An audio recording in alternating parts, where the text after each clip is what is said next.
नमस्ते दोस्तों। आज सुनिए साथी या जीवन साथी। अगले दिन दोपहर 2 बजे की इंडिया जाने वाली फ्लाइट थी। इसलिए अदिति ने अपनी फाइनल पैकिंग कर ली और सभी सूटकेस एक साइड में लगा दिए। उसने अपने हैंडबैग में डायमंड की अंगूठी रखी, जो उसने अपनी माँ के कहने पर अपने होने वाले मंगेतर रुपेश के लिए खरीदी थी। यह सब करते हुए शाम के 7 बज चुके थे, तो अदिति ने डिनर के लिए किचन का रुख किया। तब उसे ध्यान आया 4 हफ्तों के लिए इंडिया जाने के चक्कर में उसने फ्रिज में रखी सारी हरी सब्जियां खत्म कर दी थी। तो उसने अपने लिए चाय गैस पर चढ़ाई और किचन से बाहर आकर काउच सोफा पर बैठ गई। थकान की वजह से अदिति को नींद आ रही थी, लेकिन साथ में भूख भी लगी थी। तो वह चाय बनने का इंतजार करने लगी ताकि वो चाय के साथ कुछ बिस्किट खाकर सो सके। वैसे तो अदिति को शिकागो में आए 5 साल पूरे हो चुके थे, लेकिन अभी भी उसे कॉफी से ज्यादा अपने देश की चाय ही पसंद थी। यहाँ तक कि ऑफिस में भी अदिति चाय घर से बनाकर ले जाती थी। वक्त के साथ साथ बहुत कुछ छूट जाता है, कुछ रिश्ते, कुछ जगहें, कुछ वादे और कुछ सपने। बस कुछ नहीं छूटता, तो वह है कुछ पुरानी आदतें। बस अदिति को चाय पीने की कुछ ऐसी ही पुरानी आदत थी। एक दिन लंच टाइम में अदिति लंच के बाद चाय पी रही थी कि तभी उसका कलीग पार्कर आ गया। तो अदिति ने उसे भी इंडियन चाय का ऑफर की। तो पार्कर ने अदिति के साथ पहली बार देसी चाय पी और अदिति से कहा, इट्स अमेजिंग। पार्कर अदिति के साथ ही काम करता था और कुछ महीने पहले ही उसके पड़ोस में शिफ्ट हुआ था। वैसे तो अदिति उससे अधिकतर ऑफिस के बारे में ही बातें करती थी, लेकिन जब से वो उसका पड़ोसी बना तो कभी कभी उसके पर्सनल लाइफ के बारे में भी बातें हो जाती थी। उन्हीं बातों से अदिति को पता चला कि पार्कर तलाकशुदा है। वैसे तो पार्कर बहुत ही स्मार्ट था, लेकिन अदिति अपनी तरफ से पार्कर को सिर्फ अच्छा दोस्त ही समझती थी। पर कभी कभी अदिति को लगता कि पार्कर दोस्त से कुछ ज्यादा हक उस पर जता रहा, और और जब चाहे चाय के बहाने वक्त बेवक्त घर आ जाता। बिन बाप की बच्ची अदिति को अपने परिवार के हालातों का अंदाजा था कि कैसे उसने घर वालों से संघर्ष करके अमेरिका में जॉब करने के लिए अपना देश छोड़ा था। उस समय उसकी माँ को घर के लोगों से कितना सुनना पड़ा था। कुंवारी लड़की को परदेश भेज रही हो, किसी गोरे के साथ ही लौटेगी। माँ ने किसी की ना सुनी और अदिति को शिकागो भेज दिया। माँ के साथ अदिति का रिश्ता बेटी का कम और दोस्त का ज्यादा था। पापा के जाने के बाद अदिति ने माँ को एक मजबूत महिला की तरह दुनिया से लड़ते देखा था। कहते हैं कि एक औरत का सबसे बड़ा हितैषी कोई होता है तो वो उसका मायका होता है, लेकिन अदिति के माँ के लिए ना मायका अपना था और ना ही ससुराल। अदिति के पापा के देहांत के बाद जैसे रातों रात सारे रिश्ते बदल गए हों। किसी ने अदिति के माँ का साथ नहीं दिया, यहाँ तक कि अदिति के मामा और नानी ने भी यह कहकर खुद का पल्ला झाड़ लिया कि कोई क्या कर सकता है, जब यही भाग्य में लिखा था। उस समय अदिति ने 12वीं की परीक्षा उत्तीर्ण की थी। जब उसके पापा इस दुनिया को छोड़कर चले गए थे, तो सभी नात रिश्तेदारों ने अदिति की शादी करके बोझ कम करने की सलाह अदिति के माँ को दे दी। अदिति की माँ ने अदिति को खूब पढ़ाया और जॉब करने के लिए प्रदेश भी भेज दिया।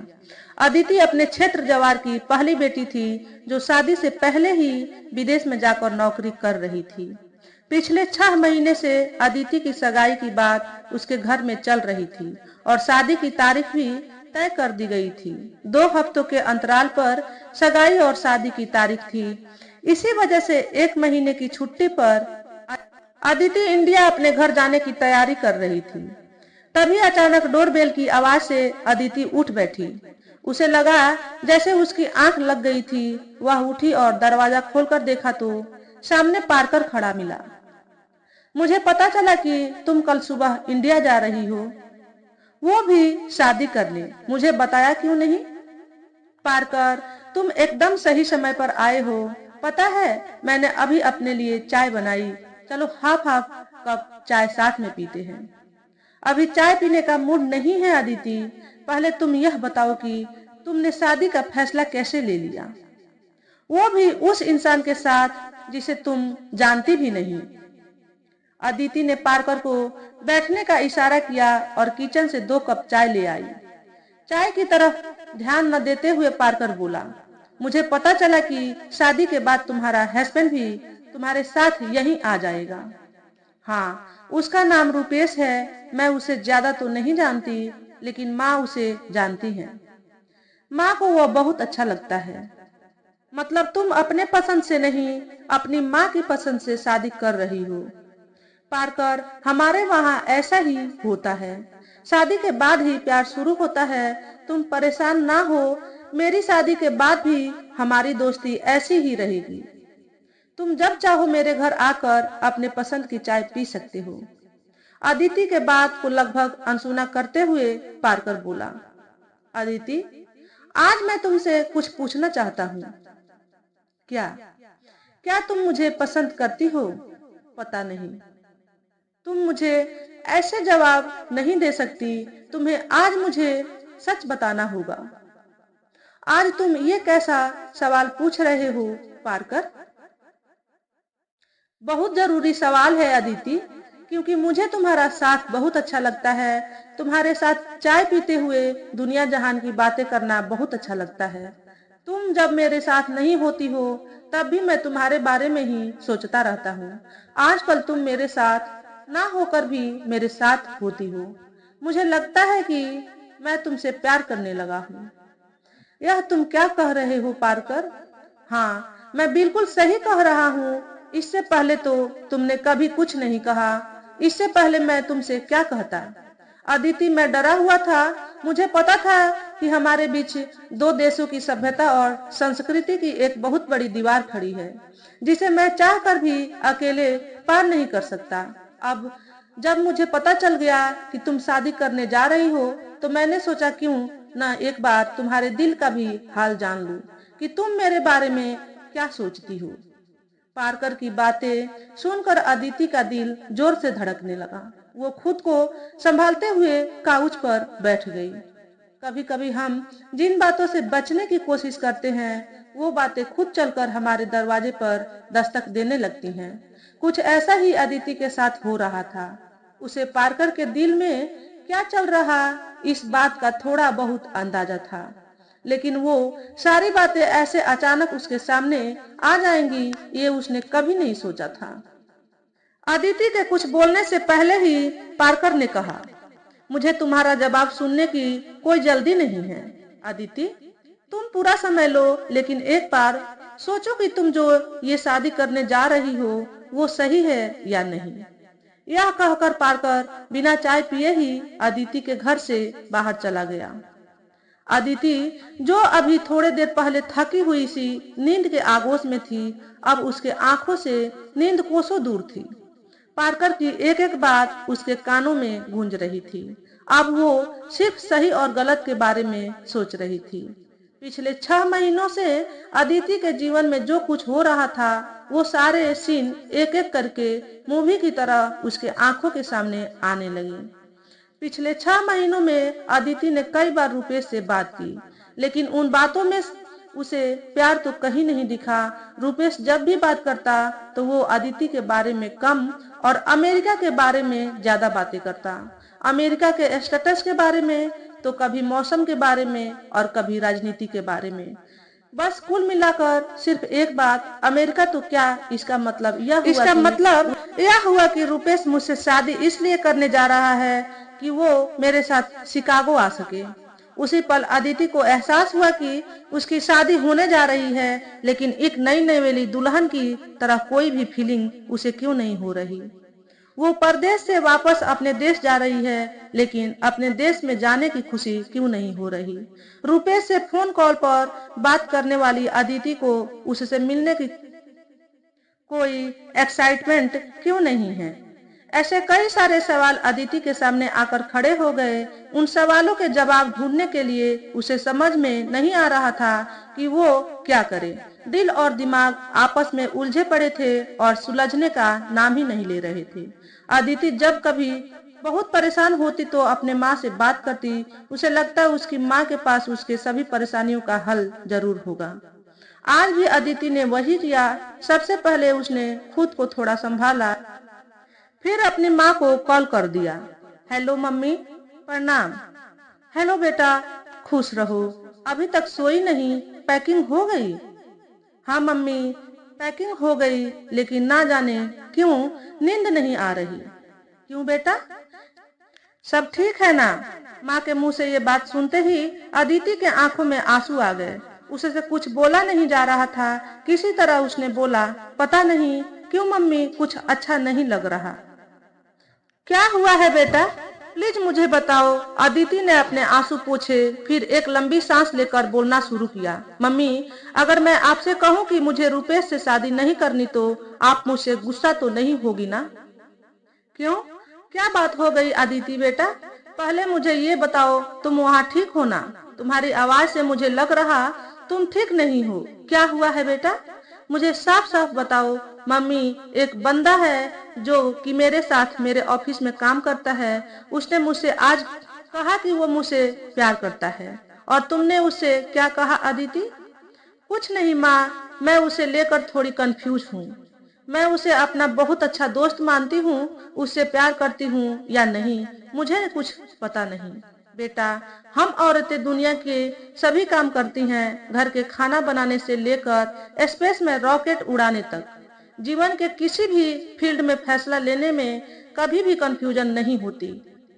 लेकिन जब बारी हमारे प्यार की आती है तो हम कंफ्यूज हो जाती हैं। मम्मी, आप समझ नहीं रही हैं। मैं सब समझ रही हूँ बेटा, तुम भी उसे प्यार करती हो, बस इस बात को तुम मान नहीं रही। मम्मी, बात यहाँ मेरे मानने की नहीं है। वो एक अमेरिकन है, दूसरे धर्म, दूसरी सभ्यता, संस्कृति में पला बड़ा इंसान, जिसे हमारे समाज में गोरा कहा जाता है।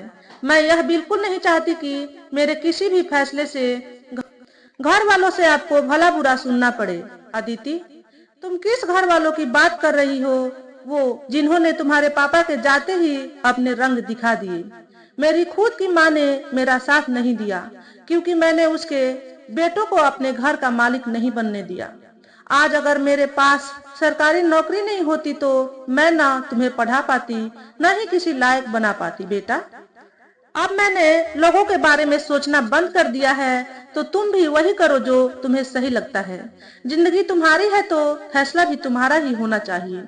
लेकिन मम्मी, हमारे समाज में अभी भी एक तलाकशुदा इंसान से शादी करना बहुत बड़ी बात है, वो भी अगर अमेरिकन हो। शादी के रिश्ते में जब कोई दो इंसान एक साथ नहीं रहना चाहते तो वो अलग हो जाते हैं। इसी को तलाक का नाम दिया गया है। लेकिन अफसोस, दुनिया के किसी भी संविधान में पति पत्नी को छोड़कर किसी और रिश्ते में तलाक की भूमिका का वर्णन नहीं किया गया है। नहीं तो सबसे पहले मैं अपनी माँ और दोनों भाइयों से तलाक लेती, जिनसे मेरा रिश्ता होते हुए भी अब सब कुछ खत्म हो गया है। मम्मी, मुझे नानी और मामा के बारे में सब पता है, इसलिए ही मुझे डर लग रहा है कि वो लोग आपको जरूर सुनाएंगे कि मैंने एक गोरे के साथ शादी कर ली। बेटा, मैं बचपन से माँ की हर बात मानती आई हूँ। उन्होंने जिससे कहा उससे शादी की। भाइयों को पढ़ाने में मदद के लिए बोली तो मैंने वो भी किया। कई सालों तक अपने पास रखकर भाइयों को पढ़ाया, और वही भाई जब पढ़ लिख कर अधिकारी बन गए तो अब मुझसे बात तक नहीं करते। रक्षाबंधन के दिन मैं राह देखती रहती हूँ, लेकिन कोई भाई मेरे दरवाजे तक नहीं आता और ना ही कोई फोन करता है। जिन रिश्तों को खुश करने के लिए मैंने अपनी एक पूरी उम्र लगा दी, फिर भी उन रिश्तों को संतुष्ट नहीं कर पाई। उन खोखले रिश्तों की तुम क्यों परवाह कर रही हो अदिति? मम्मी, आप सच में बहुत मजबूत हैं अदिति। मैं चाहती हूँ कि तुम मेरे अतीत से कुछ सीखो। वो गलतियाँ तुम बिल्कुल ना करो जो मैंने की है। अपनी खुशी के बारे में न सोचते हुए मैंने सिर्फ अपनी माँ और भाइयों के बारे में सोचा। लेकिन आज किसी भी रिश्ते को न मेरी खुशियों की जरूरत है और न ही मेरी। मैंने रिश्तों को बहुत करीब से रंग बदलते हुए देखा है, इसलिए तुमसे कहती हूँ कि रिश्तों को मिजाज को समझना छोड़ो और अपनी खुशियों के बारे में सोचो। लेकिन मम्मी, आप रुपेश के फैमिली से क्या कहेंगी? वो तुम मुझ पर छोड़ दो और तुम जाकर पार्कर से बात करो। मम्मी, आप दुनिया की बेस्ट मम्मी हो। अदिति ने खुश होकर अपनी माँ से कहा, फिर फोन रख दिया। अपनी माँ से बात करके अदिति खुद को इतना हल्का महसूस कर रही थी कि अगर उसे कहीं से दो पंख मिल जाते तो वो उसी समय उड़कर पार्कर के पास चली जाती। खुली आंखों से अपने आने वाली जिंदगी के सुनहरे सपने देखते हुए कब सुबह के 6 बज गए अदिति को पता ही नहीं चला। अलार्म की आवाज से वो उठी और अपनी सुबह की दिनचर्या में व्यस्त हो गई। 8 बजते बजते अदिति तैयार होकर अपने घर के बाहर निकलकर पार्किंग की तरफ जाने लगी। तभी पार्कर की नीली कार आकर उसके पास रुकी। मैं ऑफिस के लिए निकला था तो सोचा तुम्हें एयरपोर्ट ड्रॉप करता हुआ चला जाऊं। बहुत अच्छा किया पार्कर कि तुम मुझे लेने आ गए। कार के दरवाजे को खोलकर पार्कर के बगल वाली सीट पर बैठते हुए अदिति ने कहा, तुम्हारा सामान कहाँ है अदिति? पार्कर ने चौंकते हुए पूछा। ये रहा।